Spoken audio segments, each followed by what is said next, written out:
Hello, welcome to Health Circumference.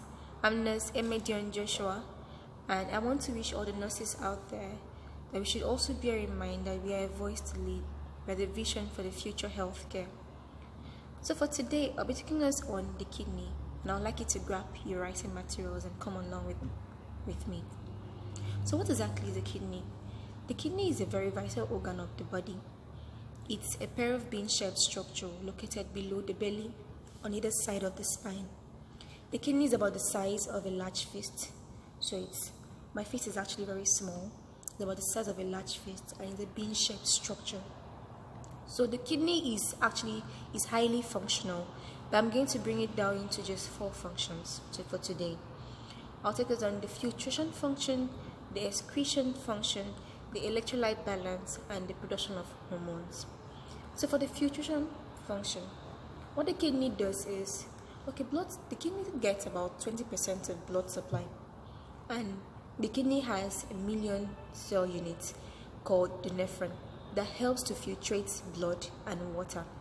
So it filtrates the blood and water.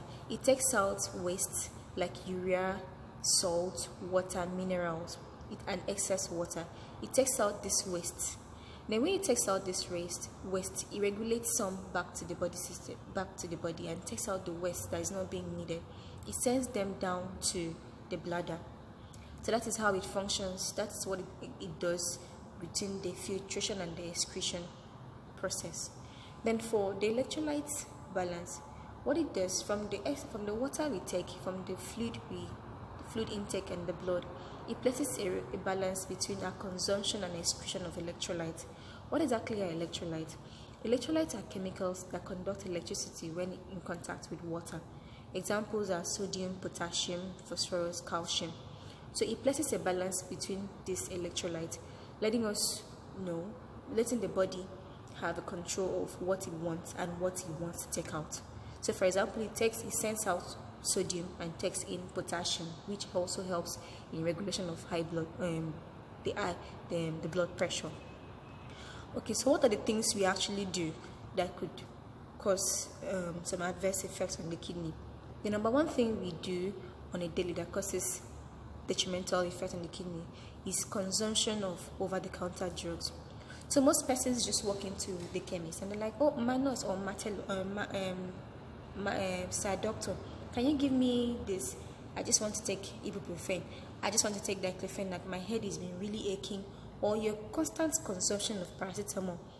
This could cause harmful effects on the kidney. This could lead to so many kidney malfunctions.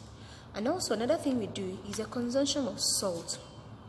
We take salt too much these days. Our food is highly seasoned with salt. Now what salt? Salt is sodium.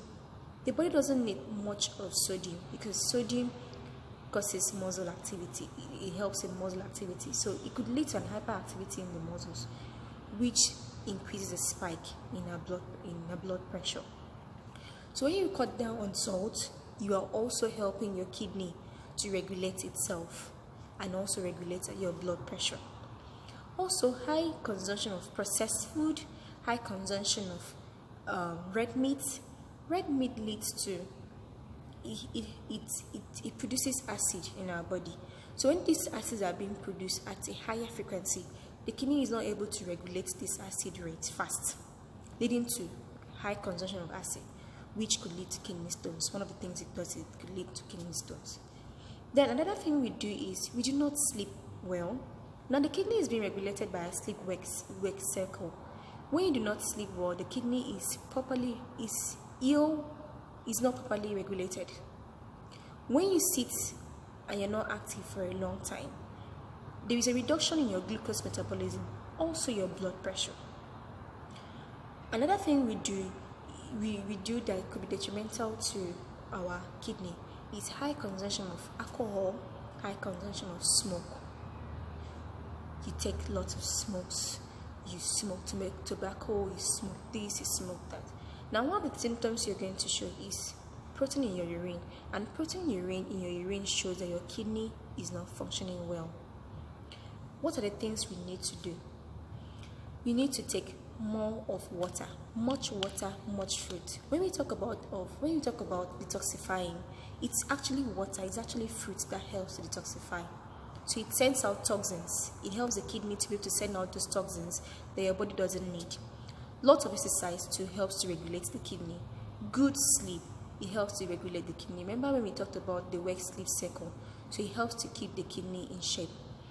Also, cutting down your consumption of alcohol, cutting down on how you smoke, cutting down on sugar, cutting down on salt could reduce causing harm to your kidney.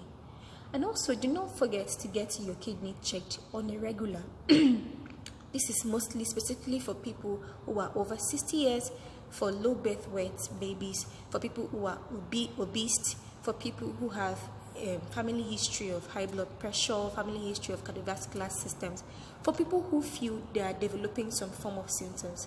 For example, the puffy face, the puffy body, there's a swelling on your leg. Please do well to see your doctor. This to help you keep in check of what is going on with your body system. So I hope we've learned a lot today. And if you have any question, please drop it on the comment section. And do not forget to subscribe. It's good to have you here, and we hope to see you some other time.